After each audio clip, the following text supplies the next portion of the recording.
The fastest way to destroy a marriage is not with a lie. It is with a sentence that tells your spouse they no longer matter.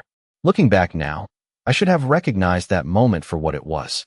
Instead, I stood there holding a grocery bag in one hand, trying to convince myself I had misunderstood what my wife had just said. My name is Daniel Carter.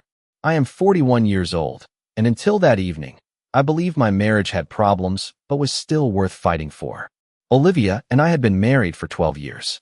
We owned a comfortable house outside Columbus, Ohio. We both worked stable jobs. From the outside, we looked like the kind of couple people assumed would grow old together. What nobody saw were the small cracks spreading beneath the surface. They were quiet at first. Missed conversations. Canceled plans. Moments when it felt like I was talking to someone who was physically present but emotionally somewhere else. The strange thing about distance is that it rarely arrives all at once. It creeps in a few inches at a time until one day you realize the person sitting across from you feels farther away than someone living 3 states away. That Tuesday evening started like any other. The October air felt cool outside. Fallen leaves covered parts of the driveway. I had stopped by the grocery store after work and picked up ingredients for dinner because Olivia said she would be home late. As I walked through the front door, I heard her voice coming from the kitchen. She was on the phone. I was not trying to eavesdrop. I simply heard a name that immediately caught my attention. Ryan. Her ex-boyfriend. The man she dated years before we met. The man she always described as an important friend. I paused for a second. Not because hearing his name was unusual, because hearing the warmth in her voice was. There was a level of enthusiasm I had not heard directed at me in a very long time. A few minutes later, she ended the call and walked into the living room. She seemed relaxed. Happy even. I set the grocery bags on the counter and asked a simple question. Was that Ryan? She nodded without hesitation. Yeah. Then she opened the refrigerator and started looking for something to drink. The conversation could have ended there. Maybe it should have. But something inside me felt uneasy. You two talk a lot lately, I said carefully. Olivia closed the refrigerator door and looked at me. We are friends, Daniel. I had heard that answer before. Many times. Usually I let it go. That night was different. I know, I said. But it feels like he is becoming a bigger part of our lives than I am comfortable with.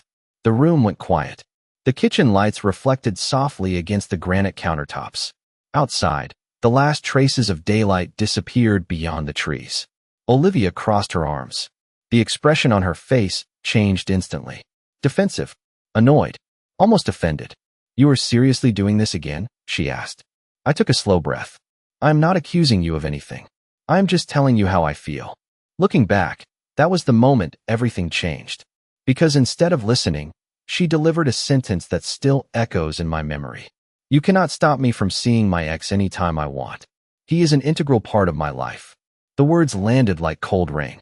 Not because she wanted to see him. Because of how easily she dismissed my place in the conversation. There was no discussion. No attempt to understand my concerns. Just a declaration. A line drawn in the sand.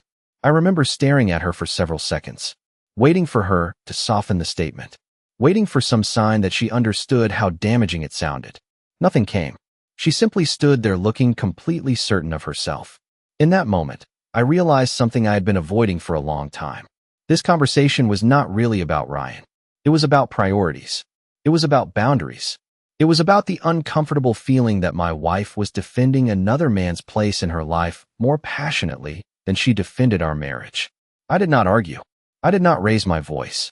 I did not make demands. Instead, I nodded once and quietly walked out to the back patio.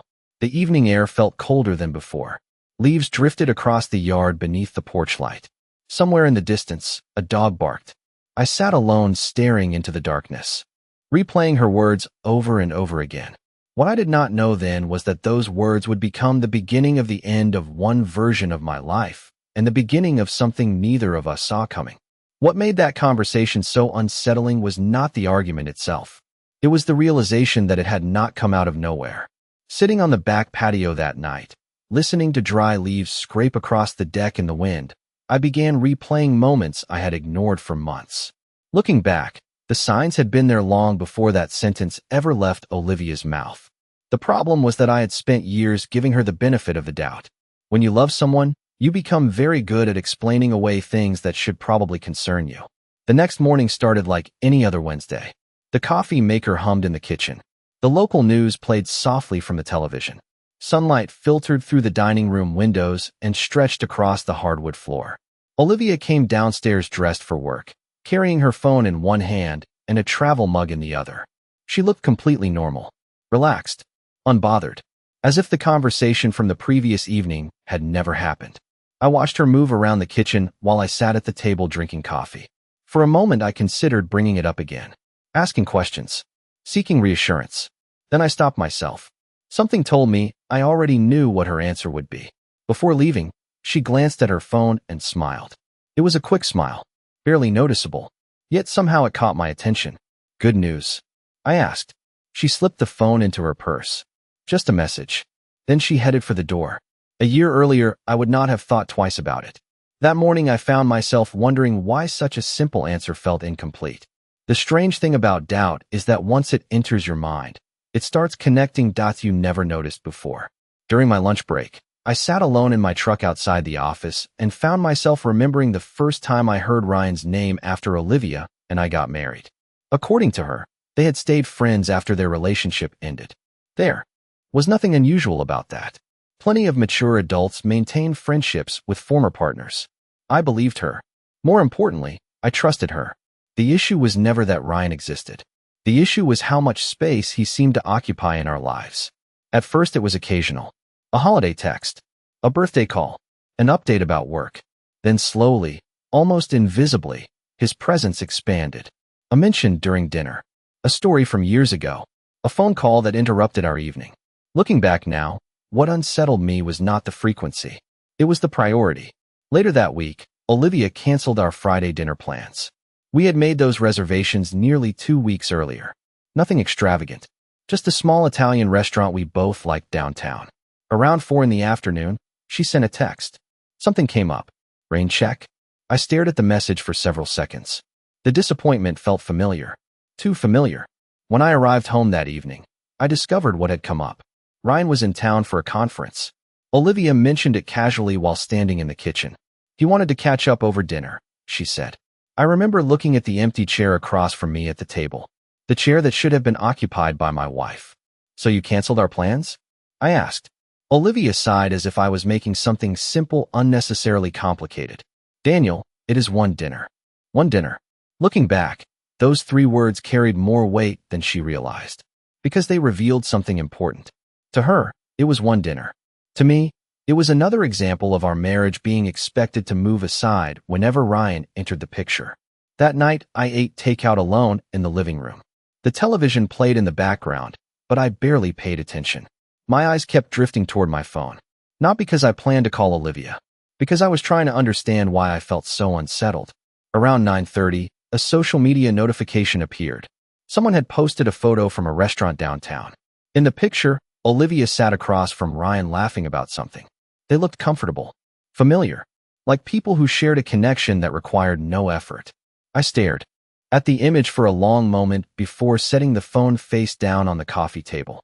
The issue was not the photo. The issue was realizing how different her smile looked there compared to the way she smiled at home. As the evening grew quiet and the glow from the television flickered across the room, a thought entered my mind that I immediately tried to reject. What if the real problem was not that Ryan refused to leave the past behind? What if the real problem was that Olivia never truly wanted him to? The following week was when I started noticing something I could no longer explain away. It was not one dramatic event. It was a pattern, a series of small choices that all pointed in the same direction. Looking back now, that was what made it so difficult to ignore. A single incident can be dismissed. A pattern cannot. Monday evening, Olivia arrived home nearly an hour later than expected. When I asked how her day went, she gave me a quick answer and headed upstairs. 20 minutes later, I walked into the kitchen for a glass of water and saw her sitting at the dining table, smiling at her phone. The expression disappeared the second she noticed me. It was a small thing, harmless on the surface. Yet I found myself wondering why so many harmless things were starting to add up. Tuesday brought another example. We had planned to watch a movie together after dinner. Nothing special, just a quiet evening at home. Around 7:30, her phone lit up. I watched her glance at the screen. Ryan's name appeared for less than a second before she picked up the device. "I need to take this," she said. Then she stepped outside. 10 minutes became 20. 20 became 40. By the time she came back inside, the movie had ended before it even started. Everything okay? I asked. She nodded. Ryan needed advice about something. Then she headed upstairs. No explanation. No apology. Just another adjustment everyone seemed expected to make for Ryan. What struck me most was not the phone call itself. It was the contrast. When I wanted time with Olivia, it often felt like I was requesting a favor. When Ryan wanted her attention, it seemed instantly available. The realization followed me throughout the rest of the week. On Thursday, I stopped by a coffee shop near my office during lunch. Rain tapped softly against the windows while people worked on laptops and held quiet conversations. I sat alone with a cup of coffee and found myself scrolling through old photographs on my phone. Vacations, family gatherings, birthday dinners. As I looked through the pictures, I noticed something unsettling. Over the last 2 years, Olivia seemed increasingly absent even when she was physically present. In group photos, her smile looked forced. During vacations, she spent more time on her phone than enjoying the experience. Somehow I had missed it while living through it. Looking back through photographs made it impossible to ignore. That evening brought another moment. We were eating dinner in near silence when Olivia casually mentioned that Ryan would be attending a charity event the following weekend. He invited me to join his table, she said. I looked up from my plate. His table? She nodded. A few people from his company are going. I waited for her to mention that we were going. That never happened. Us? I finally asked. Olivia hesitated for a second. Actually, he only reserved one seat for me. The room felt strangely quiet after that. The ticking clock on the kitchen wall suddenly seemed louder. The hum of the refrigerator felt impossible to ignore. And you are okay with that? I asked. She frowned. Why would I not be? I studied her face for a moment. Not because I wanted to argue. Because I genuinely wanted to understand. Somewhere along the way, our definitions of what was normal had become very different. Because you are married, I said carefully. Olivia sighed. The same sigh she used whenever she felt challenged. Daniel, you are making this into something it is not. Maybe she was right. Maybe I was. Yet deep down, something continued bothering me. Not because Ryan existed. Not because Olivia spoke to him.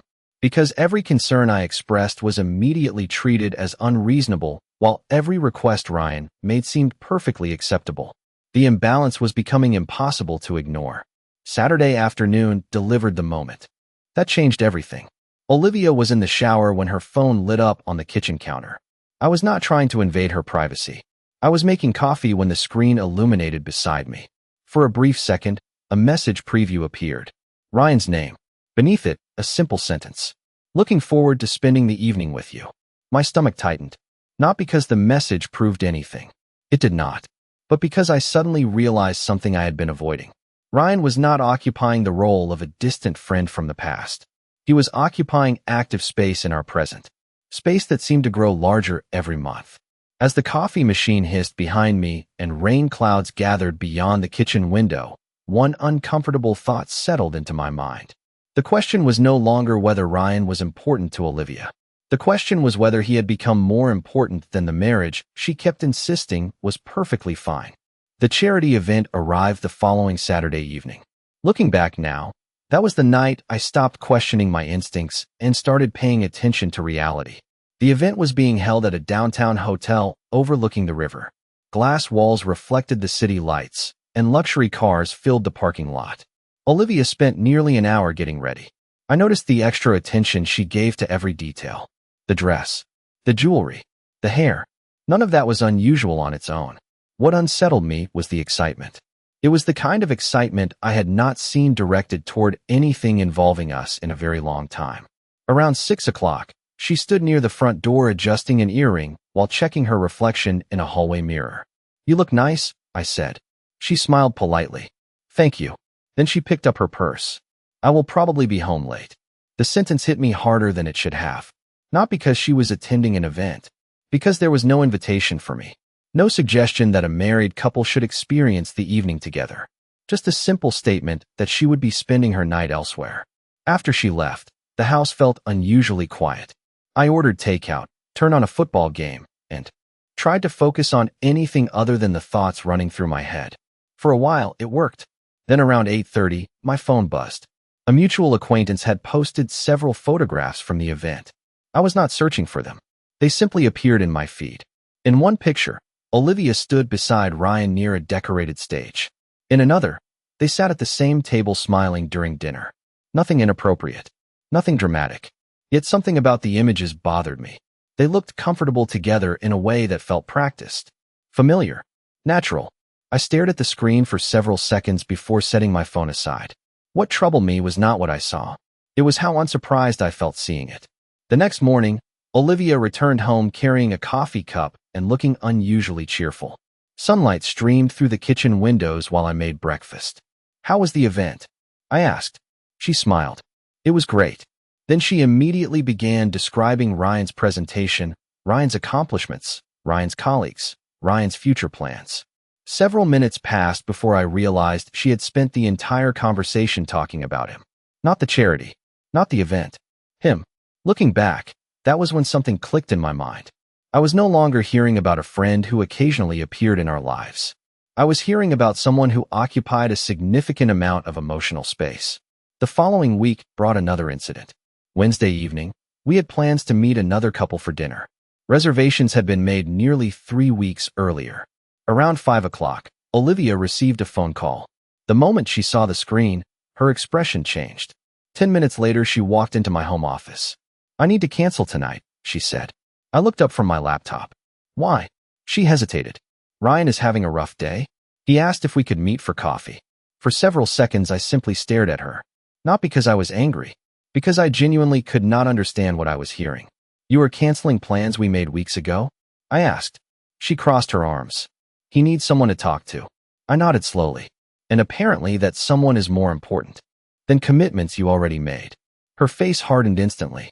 The conversation ended exactly the way most of these conversations ended, with me somehow becoming the problem for noticing what was happening. Later that night, after she left, I sat alone at our dining table. 2 empty chairs faced each other beneath the soft glow of the chandelier. One chair belonged to me. The other belonged to the person who was supposed to be sharing dinner with me. Instead, it sat empty. I remember staring at it while a cup of coffee slowly grew cold beside my hand. That image stayed with me because it represented something larger than a missed dinner. It represented a marriage gradually moving to the background while something else occupied the foreground. A few days later, another realization arrived. I was no longer asking whether Ryan was crossing boundaries. I was asking why Olivia seemed unwilling to establish any. And for the first time, I found myself wondering whether the answers I was looking for had been sitting directly in front of me all along. The realization arrived on a quiet Sunday afternoon. Not because I discovered some shocking secret. Not because I found undeniable proof of anything. The realization arrived because I finally stopped focusing on Ryan and started paying attention to Olivia. Looking back now, that distinction changed everything. For months, I had treated Ryan like the center of the problem. He was the name on the screen, the person calling at inconvenient times, the reason plans kept changing. But sitting alone on the back patio that afternoon, watching gray clouds drift across the Ohio sky, I suddenly understood something uncomfortable.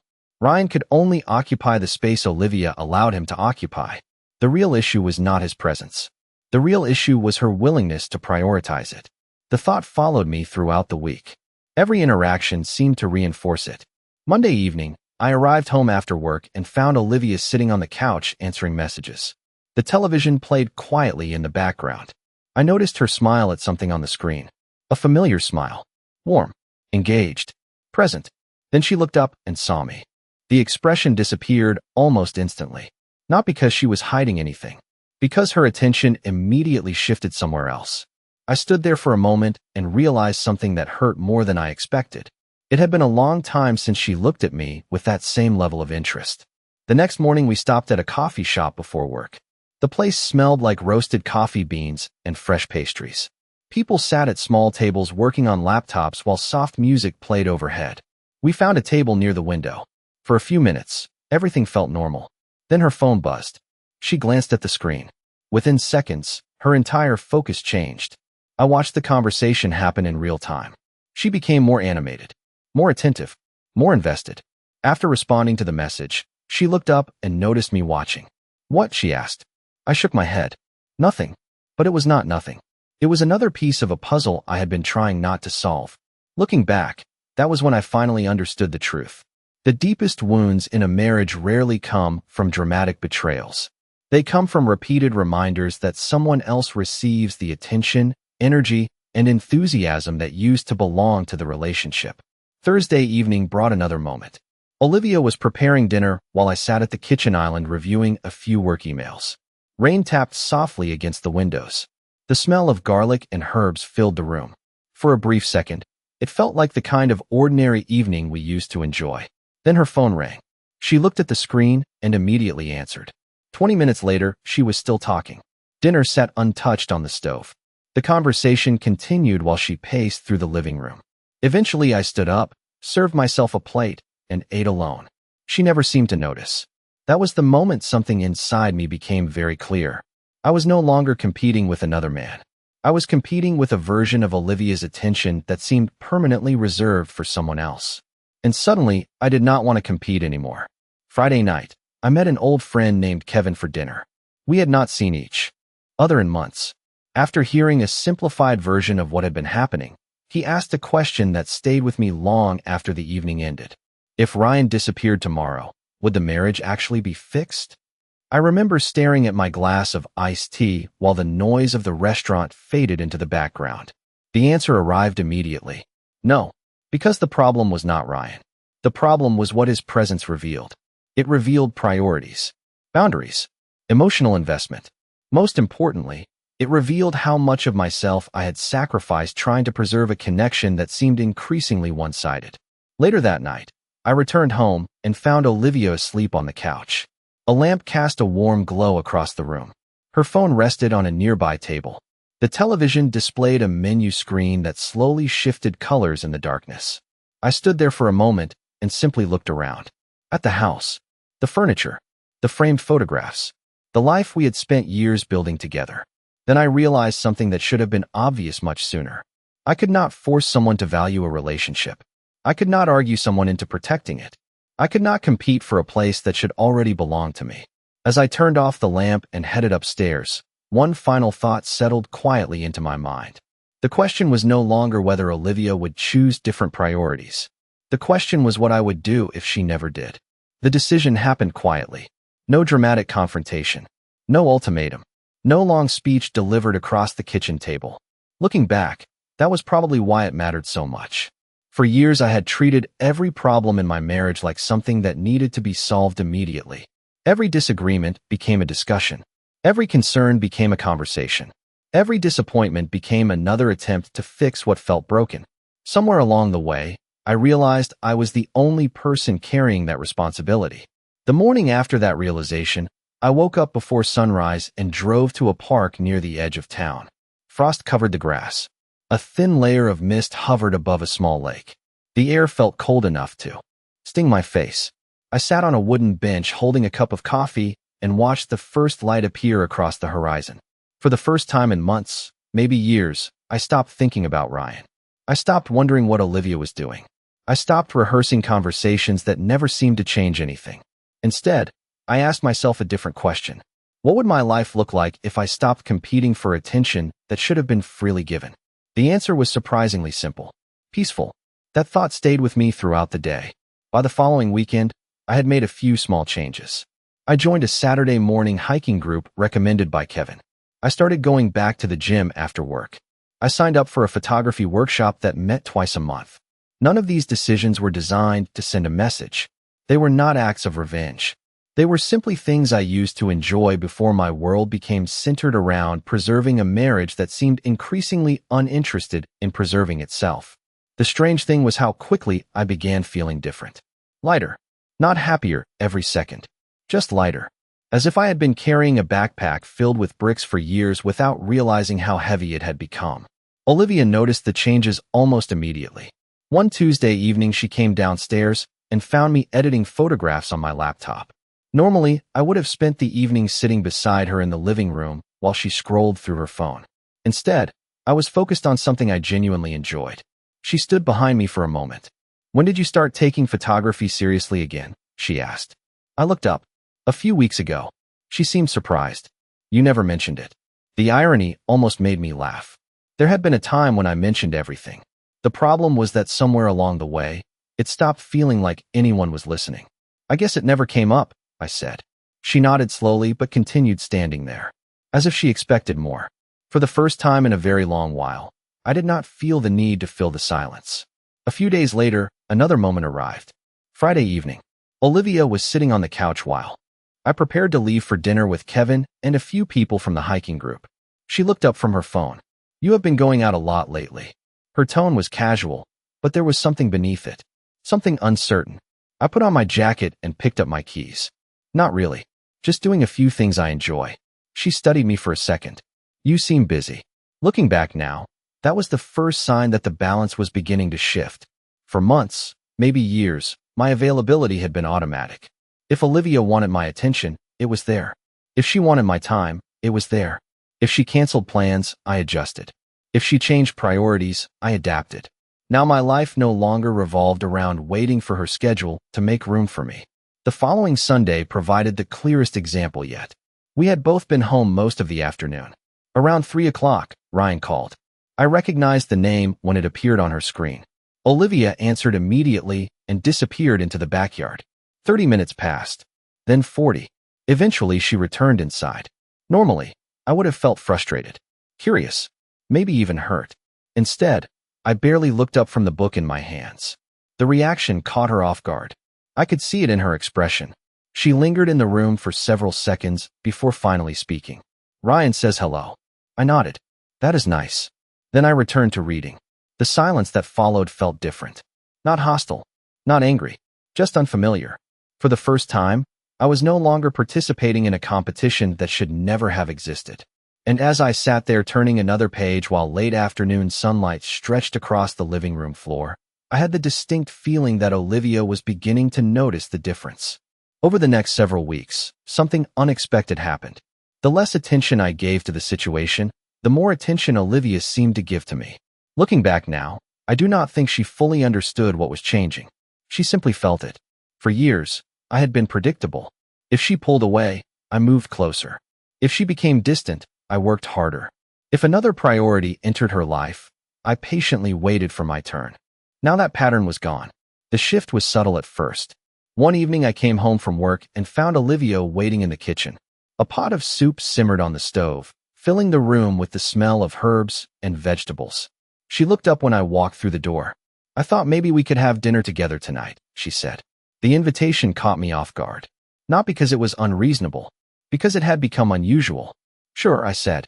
During dinner, she asked questions about my photography workshop. She wanted to see some of the pictures I had taken. She asked about the hiking group. She even laughed when I told a story about Kevin getting lost on a trail and accidentally leading half the group in the wrong direction. For a moment, everything felt strangely familiar, like a version of us that had not existed in years. Yet even as we talked, I noticed something important. The conversation felt different because she was making the effort, not me. A few days later, another moment arrived. Saturday morning. I was getting ready to leave for a photography outing at a historic covered bridge outside town. The sky was clear and bright, and the weather forecast promised one of the last warm weekends before winter settled in. As I grabbed my camera bag, Olivia appeared in the doorway.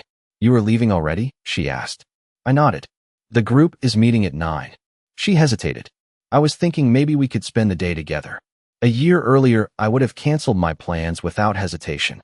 Back then, any sign of interest from her felt like something I needed to protect. This time was different. "I already committed to going," I said. "Maybe afterward." For a brief second, disappointment crossed her face. It disappeared almost immediately, but I saw it. The expression stayed with me throughout the drive, because I recognized it. It was the same feeling I had experienced countless times when plans with Olivia were replaced by something involving Ryan. The difference was that now she was the one feeling it. Later that afternoon, I returned home carrying my camera and a memory card full of photographs. Olivia was sitting on the couch reading a book. She looked up as I entered. "How was it?" she asked. "Really good," I said. Then I showed her a few of the pictures. To my surprise, she studied each one carefully. She asked questions, offered opinions, genuinely engaged with what I was showing her. Looking back, that was when I realized something else. Ryan no longer seemed to dominate every conversation. In fact, His name appeared less and less often. Not because anything dramatic had happened, because the dynamic had changed. The attention that once flowed entirely in one direction was beginning to shift.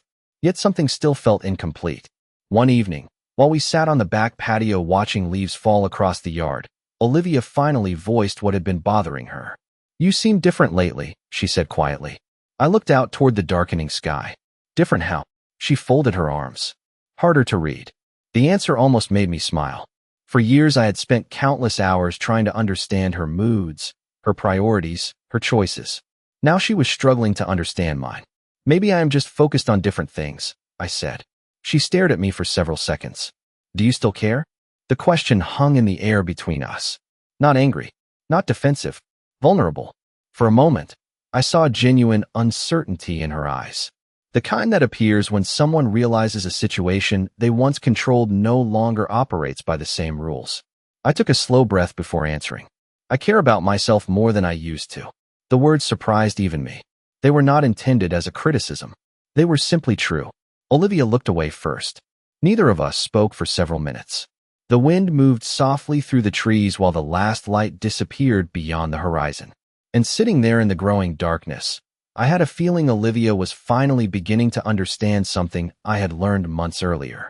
The moment you stop competing for a place in someone's life is the moment they realize that place was never guaranteed. The conversation happened 3 nights later. Looking back now, I think Olivia had been building toward it for weeks. Ever since I stopped chasing explanations. Ever since I stopped reacting every time Ryan's name appeared. Ever since my life stopped revolving around decisions I could not control. It was a cold Thursday evening. Rain tapped steadily against the windows while a fire crackled softly inside the living room fireplace. I was reviewing photographs from a recent hiking trip when Olivia walked into the room and sat across from me. She looked nervous. Not angry, not defensive, nervous. That alone told me this conversation would be different. For several seconds, she simply stared at the flames. Then she took a slow breath. "Can we talk honestly?" she asked. I closed my laptop and nodded. Of course. The silence that followed felt unusually heavy. Not uncomfortable, just important. Eventually she spoke. "I feel like I am losing you." The words hung in the air between us. A year earlier they would have shocked me. Months earlier they would have felt impossible. Now they simply felt honest. I leaned back in my chair and considered her statement. "Why do you think that?" I asked. Olivia looked down at her hands. "Because you do not need me the way you used to." Looking back, that sentence revealed more than she probably intended. For years our relationship had operated on an imbalance.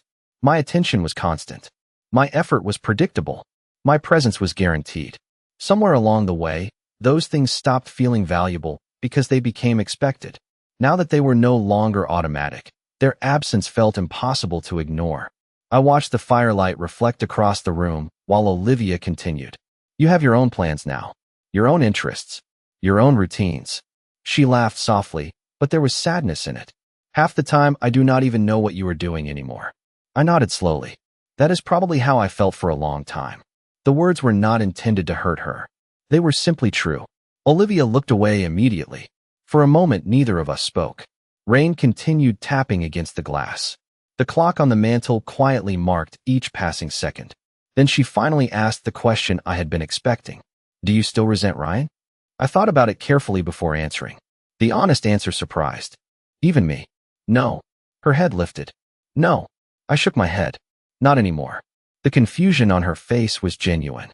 "Why not?" I stared into the fire for several seconds. "Because Ryan was never the real issue." The room became very still. Olivia said nothing. She simply listened.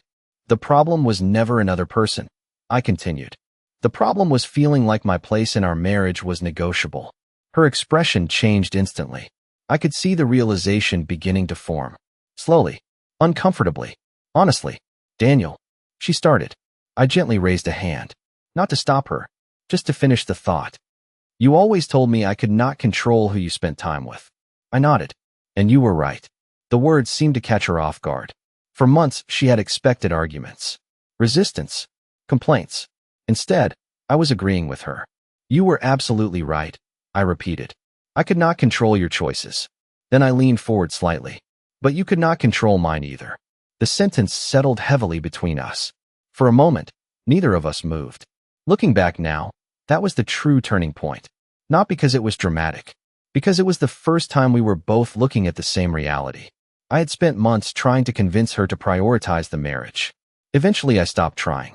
And in that space, something important became clear. Nobody can be forced to value a relationship. They either do or they do not. Olivia's eyes filled with uncertainty. I never thought it would get this far, she admitted quietly. The honesty in her voice surprised me. What did you think would happen? I asked. She looked down again. I thought you would always be there. The answer was almost identical to what I had suspected all along. Not cruel, not malicious, just dangerously certain. For years, she had believed my loyalty guaranteed permanence. Now she was discovering that loyalty without respect eventually reaches its limit. The fire continued burning quietly between us while the storm moved through outside. And as I watched Olivia struggle to find the right words, I realized something unexpected. For the first time since all of this began, she was no longer defending her choices. She was trying to understand their consequences. The conversation by the fireplace stayed with both of us. I could feel it in the days that followed. Something fundamental had changed. Not because every problem had suddenly disappeared. Not because we had found some magical solution. The change came from honesty. For the first time in years, neither of us was pretending anymore. Winter settled across Ohio shortly afterward. Frost covered the lawns each morning. Bare tree branches stretched across pale skies. Holiday lights began appearing throughout the neighborhood, adding warmth to the early darkness. One Saturday morning, I stood at the kitchen window watching snowflakes drift through the air while a cup of coffee warmed my hands. The house was quiet, peaceful, a feeling I had once believed depended entirely on the state of my marriage. Now I understood something different. Peace begins when you stop abandoning yourself. A few minutes later, Olivia entered the kitchen. She stood beside me and looked out at the falling snow. Neither of us spoke immediately. Eventually, she broke the silence. I called Ryan yesterday. I nodded. The statement no longer triggered anxiety. Okay. She studied my reaction carefully. I told him things needed to change. That got my attention. Not because I had asked her to do it. I never had. Because it was the first decision she had made entirely on her own. Why? I asked. Olivia stared through the window. Because I finally understood what you were trying to tell me. Her voice was quiet. Not about him. About us. Looking back now, that was the moment I realized something important. Real change only happens when someone reaches their own conclusion. It cannot be forced. It cannot be argued into existence. It has to be chosen. Over the next several months, life moved forward. Not backward. Forward. That distinction mattered. Olivia became more intentional about our relationship. She protected time together instead of treating it as optional. She listened more carefully. She asked questions and genuinely cared about the answers. Most importantly, she stopped expecting the marriage to survive on momentum. Alone, relationships do not maintain themselves. Neither do trust or respect. They require attention, effort, presence. The same things I had been trying to communicate for years. One evening in early spring, we took a walk through a park near the river. The snow had melted. New leaves were beginning to appear on the trees. Children played in the distance while joggers moved along the walking paths. The air smelled fresh and clean. We walked side by side without rushing. Eventually, Olivia stopped near the water and looked across the river. I spent a long time thinking love meant someone would always stay no matter what. I remained silent. She smiled sadly. Now I think love is choosing someone before you have to wonder if they will leave. The statement lingered between us. There was wisdom in it, the kind that usually arrives after mistakes. We continued walking. The sunlight reflected across the water while a light breeze moved through the trees. For the first time in a very long while, the future felt open instead of uncertain. Looking back, people often assume this story is about Ryan. It is not. Ryan was simply the catalyst. The story was never about another man. It was about boundaries, self-respect, priorities. It was about what happens when someone assumes loyalty has no limits. Most importantly, it was about what happens when the person doing all the chasing finally stops running. Nearly a year after that first conversation in the kitchen, Olivia and I sat together on the back patio watching the sunset. The sky glowed orange and gold beyond the trees. Fireflies drifted through the yard. Somewhere in the distance, a lawn mower hummed softly before falling silent. Olivia reached for my hand. This time, there was no uncertainty in the gesture. No expectation. No assumption. Just intention. I squeezed her hand gently and stared toward the horizon. The truth is that I never won a competition, because there should never have been one. The moment I stopped competing for my place in my own marriage was the moment everything became clear. I learned that self-respect is not about making demands. It is about understanding your value even when others fail to recognize it.